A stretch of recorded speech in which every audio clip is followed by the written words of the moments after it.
inilah hegemoni yang akan mereka buat. Dolar adalah mata uang mereka. Ini mata uang $1. Lihat, ini adalah mata uang setan. Lihat, segitiga dengan mata terputus. Kenapa diputus? Karena belum tiba saat sang mata satu datang memimpin kita. Kapan waktunya? Nanti kalau lahir sapi merah.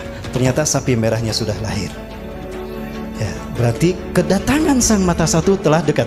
Artinya negara dunia di New World Order yang mereka cita-citakan, Novus Ordo Seclorum, akan sempurna.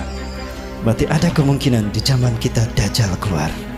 Simbol Anuit Kuptis. Dan ini sangat berbau Dajjal sekali. Segitiga Tuhan, mata satu, Dajjal. Plakat sebelah kiri ada bintang ini. Coba hitung bintang ini ada 13. Hawariun ada 12. Yudas datang jadi 13. 13 bintang. Kalau kita lihat sudut-sudutnya, ini melambangkan singgasana Yahudi dengan 13 kasta. Kebetulan atau sesuatu yang sudah mereka rancang. Cerdas mereka. Dan untuk mewujudkan ini, mereka harus menghancurkan Islam. Berarti negara-negara Arab harus ada dalam kendali mereka. Yahudi nggak mau sendirian. Yahudi harus ada partner. Siapa lagi kalau bukan Amerika? Tadi negara paman Sam. Betul kan? Tujuannya apa? Memuluskan jalan Dajjal untuk menguasai dunia. Maka Yahudi melakukannya dengan 3 program besar dunia. 1, eksodus besar-besaran ke negeri yang dijanjikan Tuhan. Melalui resolusi Atul Balfour, Menlu Inggris yang diperbudak Yahudi oleh Rothschild atau Rockefeller. Mereka mengeluarkan resolusi Atul Balfour yang isinya mengizinkan Yahudi untuk hijrah ke Palestina. Maka sejak saat itu mereka hijrah setiap 2 minggu sekali 1.000 orang ke tanah Palestina.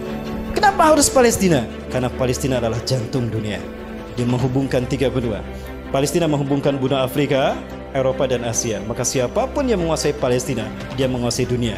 Yahudi ingin menguasai dunia, maka Palestina harus mereka kuasai. Itu program mereka. Maka di Palestina tahun 14 Mei 1948 mereka mendeklarasikan, memproklamirkan berdirinya Israel di tanah Palestina. Dan yang terakhir setelah mereka punya negara, mereka menanamkan hegemoni ke seluruh dunia, the New World Order. Siapa penggagas mereka? Inilah Hizbus Syaitannya mereka.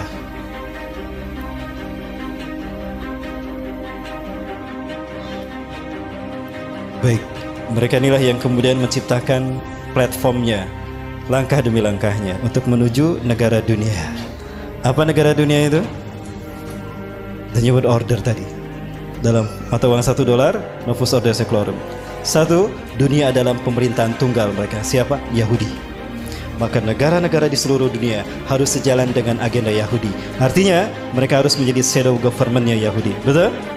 Bertentangan dengan agenda Yahudi, habis mereka. Lihat Irak, lihat Mesir, lihat Afghanistan, lihat Suriah, lihat Palestina, lihat Yaman.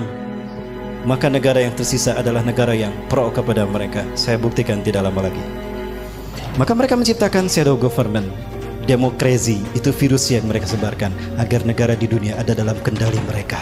Divide, dipecah belah, et impera, lalu mereka kuasai. Itu strategi klasik mereka. Lalu mereka menciptakan sistem politik demokrasi tadi. Ekonomi kapitalisme yang ribawi, dolar. Hari ini kita tidak bisa mengklaim kalau kita sudah syariah dengan sistem ekonomi dan perbankan kita. Tidak bisa. Selama kita masih menggunakan uang kertas, kita tidak bisa melepaskan diri dari riba. Rasul mengatakan akan datang suatu masa di akhir zaman di mana manusia akan memakan harta riba. Sayati 'alan nasi zamanan an-nasu sayakuluna riba. Akan datang di akhir zaman manusia satu masa di mana manusia memakan harta riba. Kalaupun mereka tidak memakan harta riba, mereka terkena dengan debu riba. Di antara mata uang ini, yang paling mahal yang warna apa? Apa bedanya? Lo ongkos untuk membuat uang ini sama uang ini sama kan? Sama saja. Lo kok bisa yang ini lebih tinggi? Lihat, dari intrinsiknya saja sudah riba kan? Padahal biaya untuk membuat ini sama. Baik, betul?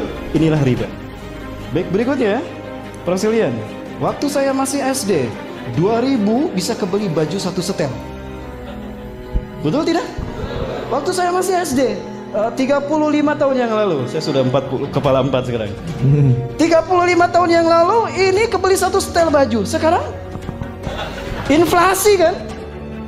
Lalu bagaimana dengan dinar? Rasulullah pernah memerintahkan Ali bin Abi Thalib Kamu ke pasar kambing, beli kambing satu. Harga kambing di zaman Rasulullah 14 abad yang lalu, 1400 tahun yang lalu, 1 dinar.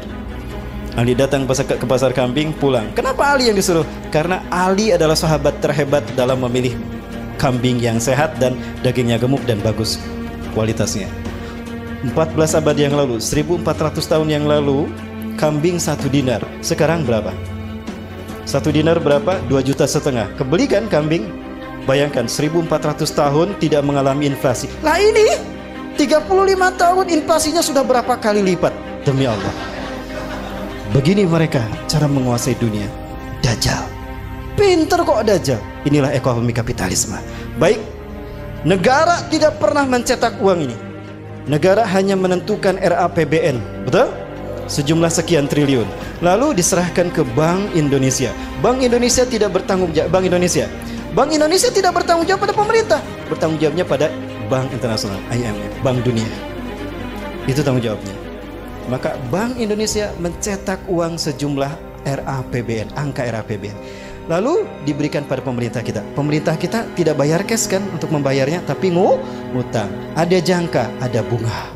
Setiap lembarnya ada bunga. Artinya siapapun yang memegang uang ini di dompetnya siap dengan bunganya. Apa itu bukan riba? Jadi jangan mengaku syariah kalau masih menggunakan ini.